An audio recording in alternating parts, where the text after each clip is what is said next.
Welcome back to Faith Life with Alexa. Today we are with Sayako. Thanks for being here, Sayako. Hi, Alexa. Thank you for having me. I'm so happy to be here tonight. Oh, I'm happy to have you, and I'm really looking forward to having people hear your faith through your testimony. Would you share your favorite scripture with us? Yeah, we were just talking about it before before this.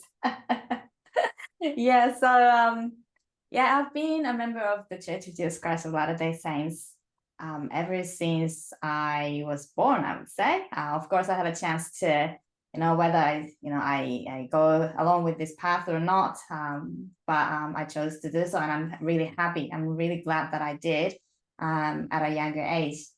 And I have I have a few different scriptures that was very impactful for me, but I would choose, I chose this one today.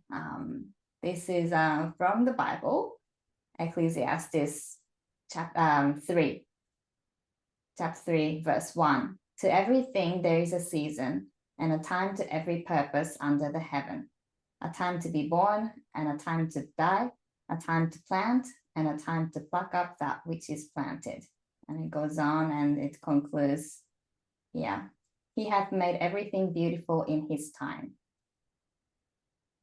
Yeah, this is my favorite scripture for a couple of reasons, but yeah, I really believe that, and it's comforting to know that I guess we don't have to be in control of everything. That's something I've been thinking lately too, actually. I'm someone who I think a lot of us, especially women, I guess, we like to be in control of everything. And it feels good when things go the way we want. It certainly does. But as we all know, it doesn't happen like that. And for me, for myself, when things don't go the way I want, I get frustrated and I get irritated and I lose sight of the beauty, like it says in the scriptures. And yeah, so it's really important for me to remember sometimes that it's okay to not be in control because God has everything in control, and it's usually better not to go against it. Yeah. For me, it's always better. I mean, yeah, it would be always better.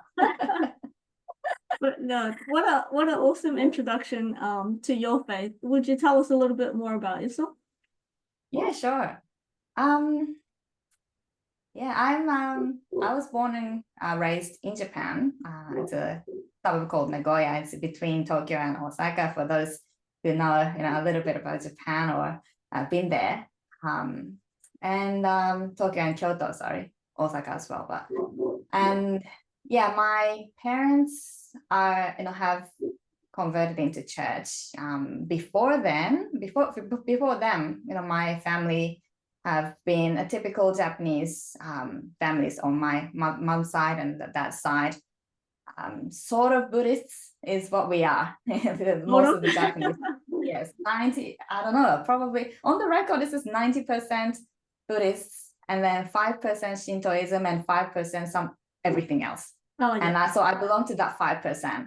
Yeah. The percentage may be different, but something like that. And so honestly, it was difficult growing up in Japan as a Christian. Going to school and all my friends don't believe in the same things that I do. And I grew up to be pretty, I was always trying to be faithful. I believed everything that was taught in the church, taught by my parents, and wholeheartedly believed it. And then see that I was unique for believing those things. It was difficult for me, especially as a teenager. I wanted to belong. I wanted to be the same as everybody else. It's just a developmental thing that we all go through. But at the time, that's all you know. Yeah. So yeah, faith-wise, I had a little bit of difficulty with that. I wasn't watching the same TV that people were watching, and so I can't, keep up with their conversations. So I went, I went down a different path of yeah, I'm good at studies, I'm good at other things, and that's how I was accepted, I felt, at school. So that's that. And then I chose to serve my mission, which is definitely something I always wanted to do. I wanted to become a missionary who can. The missionary that I had in mind was shine, everywhere she goes, she's like shining away and just attracting people, and just every day is so fun, and that's what it looked like. No, from yeah, me From as the a kid. outside, yeah, it looks like that when you don't know what it is. Yeah, I wanted to be that, I guess. Yeah, I wanted to be, of course, I wanted to spread, the goodness of the gospel, but I had a little bit of that as well. Probably a large part was that I wanted to be like the cool missionaries that I saw growing up. Yeah, there's too much to talk about my mission, so I'll just let you ask the questions and it might come out, kind of thing. Yeah, so I served my mission in Sydney between 2013 and 15. That's also when I first landed in this beautiful country of Australia. And I loved the people that I met on my mission. I loved it so much that I came back wanting to just see them again. Back in 2018. That was when I was sort of trying to find a way again in my life. My work was not going well. I was engaged, but then I decided to stop that for a few reasons. So work not going well, and my personal life not going well, and yeah, I was at a loss, and I didn't know what else to do, and I just followed my instinct that I wanted to just meet those wonderful people that I met in Australia. I just want to meet, go see them again. That's when I found my husband now, and him and I went on dates.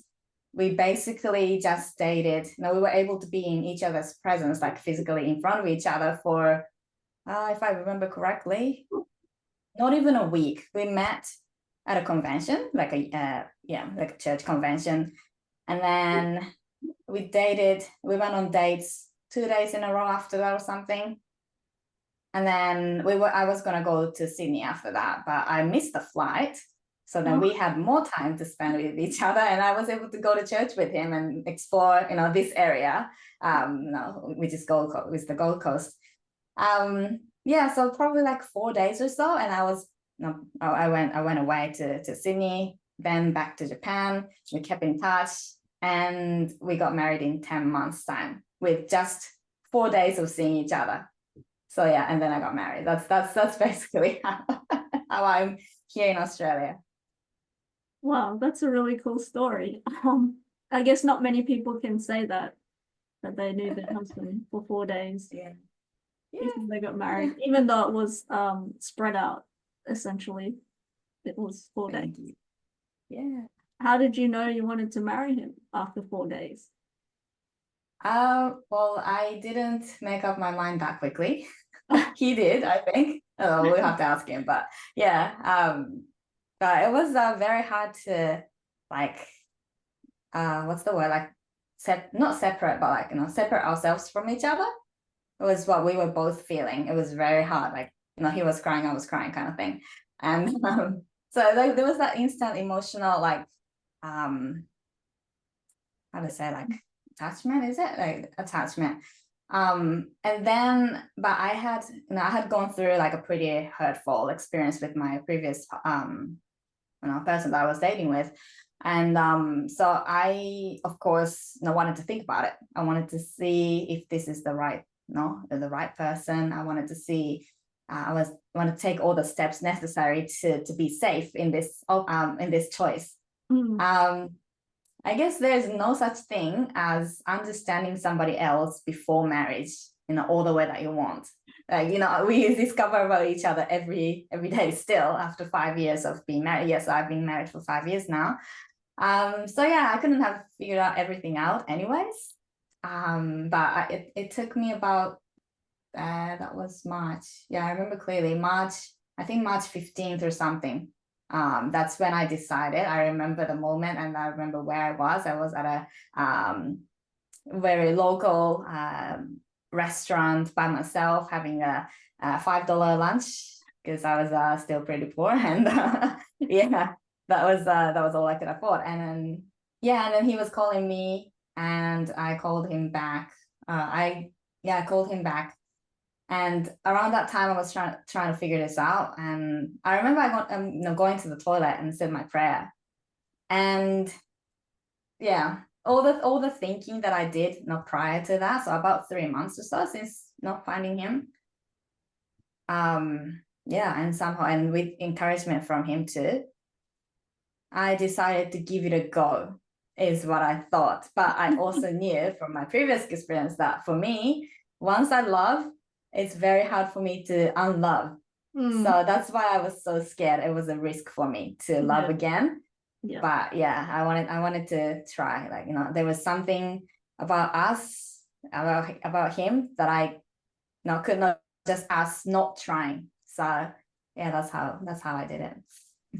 Good on you. Good on you for taking that leap of faith. Thank you. It is a leap of faith for sure. Yeah. Before you talked about how you had trouble in your job in Japan. How did you find work in Australia? So I'm not employed in Australia, but I try and use my talents to have good influence. And that's basically all I want to do. So I sometimes help with interpretation, translation, over online, just like this. Whenever they need, I feel great when my experiences and insights can help someone.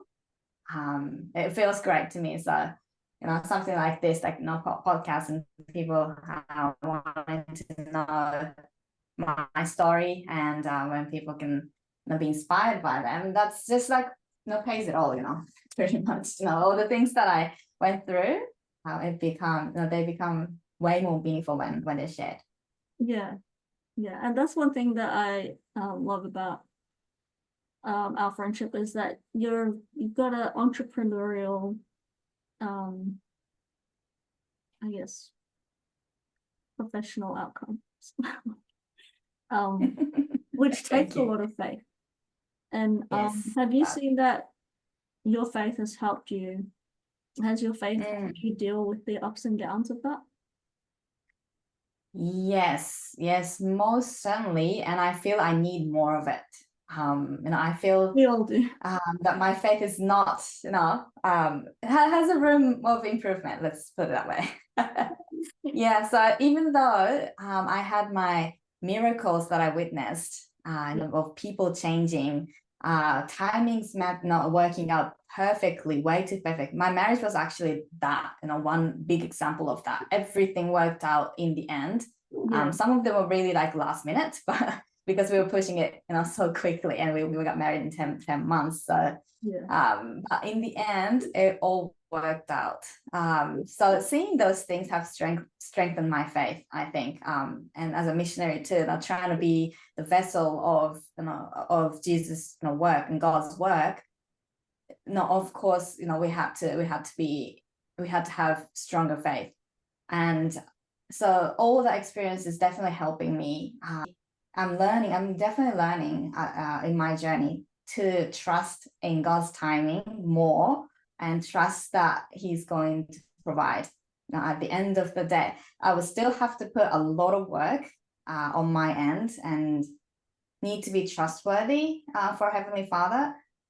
But I don't need to have this really, what's the word I'm looking? Is it wrenching or trenching? Trying to look for the word. I forgot the word. Yeah, it's just really your heart getting grabbed, and you just have this really bad anxiety about something. Yeah. That kind of feeling, I don't have that usually. Most times I don't have to think like that, because I know that I'm doing good work, and as long as I'm doing good work, then God has my back. Whether it's the same with my just normal personal life, with people that I love, and with the work type of things as well. Yeah, I really love how that ties in with your scripture that you shared at the start as well.